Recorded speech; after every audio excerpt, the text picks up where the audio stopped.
Hello and welcome to Module 2, Artificial Intelligence to Empower Post-Secondary Faculty and Learners. My name is Denise Henry and I am the Director for the Center of Teaching, Learning, and Leadership at CSU Pueblo. Instead of walking you through every slide in the deck and reading the notes to you, I'll let you do that part on your own and instead highlight some key aspects of what's in here for you. So the first thing I'd like to start with is the purpose of this module. Purpose of this module is to explore an AI framework specifically for higher education, enable you with practical strategies to use AI in teaching and learning, and to encourage you to teach students about AI even if you're not using it. So this is not a sales pitch for using AI in your classroom at all. This is about empowering learners and future-proofing their learning. The assignment that you'll complete and submit to count for credit towards the professional learning certificate is to reflect and prepare on a brief statement about your personal philosophy of AI use in learning, to create a syllabus statement for an upcoming class. Depending on where you are in your term, it might be for this class or your next term, or this coming term or a following term. And then to just draft a little plan to integrate AI in your teaching and learning or not. And if you're not integrating AI in your teaching and learning, just to think about the ways that you will approach explaining to students why AI is not the best tool for this course, this discipline, this thing that we're doing. The success criteria for your assignment will be to submit a completed worksheet, and I will take you out to that worksheet in just one second.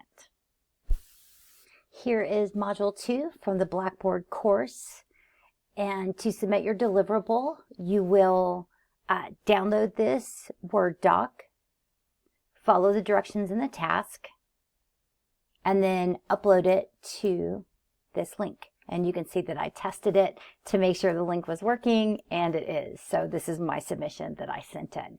So after you submit your Word doc, after you upload it, you'll actually see it here in this window. And then I will review the worksheet in the Grade Center, give you any feedback, answer any questions you might have for me that you add to the sheet, and then mark it as success criteria met in the Grade Center, and then you'll be able to move on to the next module. While we're here, I'll share the resources that I've posted for you. So the slides with the notes are at the top of the list. And then there's links out to website syllabus resources from CSU Pueblo. We'll look at that page in just a second. Here are some AI literacy competencies for students from the EDUCAUSE AI Literacy and Teaching and Learning Framework. Here's a sample lesson design in case you're not working through the problem-solving module. You could still take a look at this problem-solving lesson design that works really well with AI resources.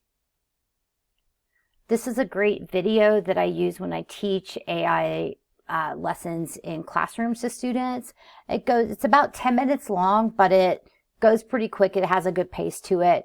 It's a guy from IBM, and he just talks about the history of AI and how machine learning and deep learning fit in with AI. So it kind of just helps you anchor your understanding about, where did AI come from and really what is it? And when you hear these other words like machine learning and deep learning, it gives you a little bit of background for that also.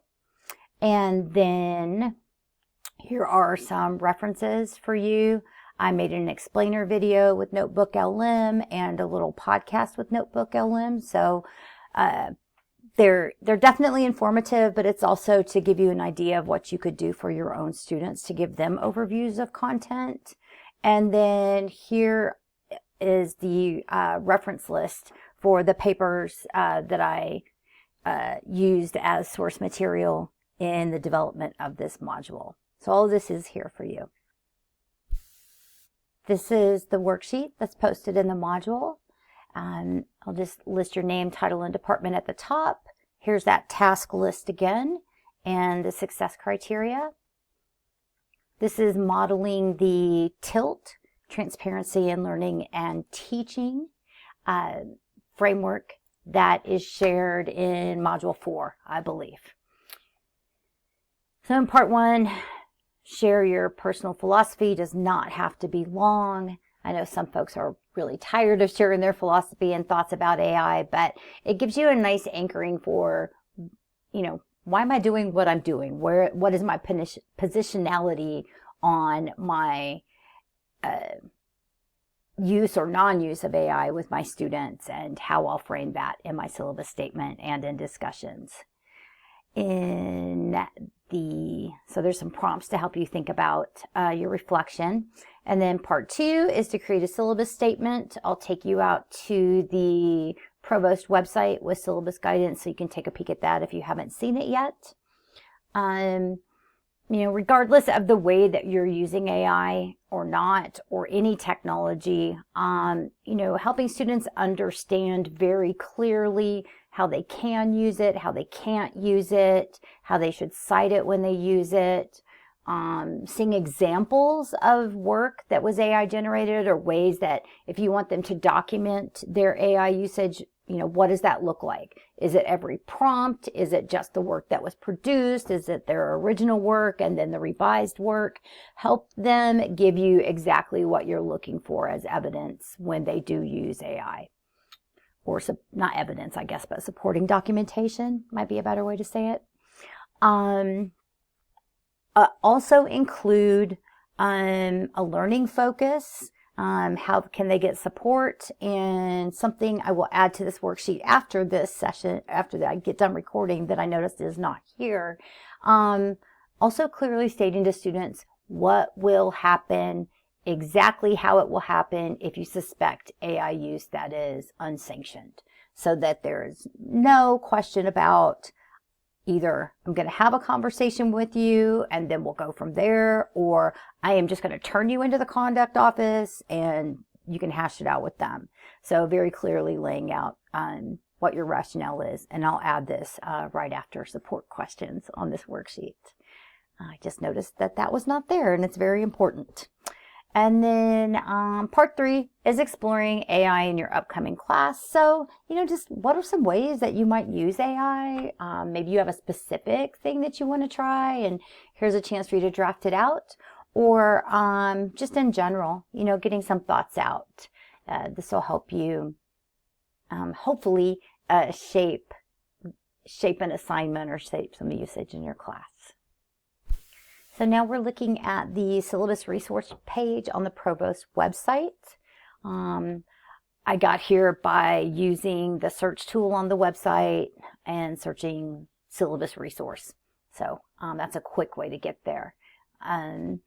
There are instructions, a template, required content, and then down here, sample statements and information is the generative AI resource with some sample statements. So we used the assessment in AI scale and adapted it for use here with the syllabus statement and classroom policy. It seemed to fit really nicely. It's not a stoplight model where there's like a red, yellow, green. There are 4 levels that I'll show you of use. Here's those syllabus considerations again, and here you'll see consequences section. So that's what's missing from your worksheet and what I'll get added to it. And then just some things to think about, before you create your statement. Again, just getting clear on your own positionality. And then some sample statements. So the resource that was used is the AI and assessment scale, and here's a link out to it so you can get right to that resource and see where it came from. It's recent and it is developed for higher ed, which I really liked. So if you use no AI, here's a sample statement. If you're using AI in planning, here's a way you might phrase that. Collaboration, what collaboration could look like, and what full AI usage could look like. So we did condense 2 levels to make the 4th level, because the level on the AI assessment scale between 4 and 5 felt really granular, and so we wanted to have clear distinctions in the use cases so that students could be very clear on the ways they're allowed to use it or not allowed to use it. So that's on the Provost website. And again, that's just some syllabus statement language that hopefully will help you clarify the way that you would like to approach the wording in your own syllabus. So there's some additional resources for you on the CTL website, on the CTL web pages of the CSUP website. Again, you can just use the search tool and look up Center for Teaching and Learning. When you click Professional Learning, you'll see this blue button. Click on that. I'm going to expand this recording screen out so that you can see the menu over here. Let's see. Thanks for your patience while I'm hopping around.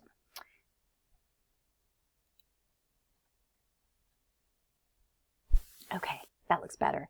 Over here on the Events and Opportunities pages, we do have workshops coming up for AI. Use in the classroom in lots of different ways. Those will be given by me and by Christy Sperber from chemistry. We've done some fun things with students over the summer, and there might be some interesting things that you'd like to try from those workshops. So do check those out. The registration link is there also. But what I really wanted to point you to was this teaching and learning resources. Over here in the menu, it says Ed Tech. Down here on the page, it's Tech Enhanced Teaching and Learning. When you click that, the very first hit is AI. And there are some really good resources for teaching and learning. And then again, the list of the journal articles that I found interesting and informative about the future of learning for students and what teaching the future of learning might look and feel like. So please do go through those if you have a chance, and check out our upcoming professional development offerings also. The very last thing that I wanted to share with you is the ending session, or the last section of the PowerPoint. In the notes section, there's more information about teaching and learning with AI and how it might enhance some common classroom practices. And then I also wanted to point out that I made several images with Gemini that were, these images were the first time I ever had success creating images with AI. I tried to use DALL-E when it first came out and some other apps, and I just could not get images that looked very good at all. So I was able to, using my prompting, refine it down to even what I wanted it to say on some of the screens in some of the images. So I thought that was pretty cool, and I cited it down here. So if you're looking for ways to create images with AI, Google Gemini was pretty straightforward for me. And that's going to bring me to the end of the presentation. Please do reach out at any time if I can be of assistance with teaching and learning in AI or with anything in the course. Thanks.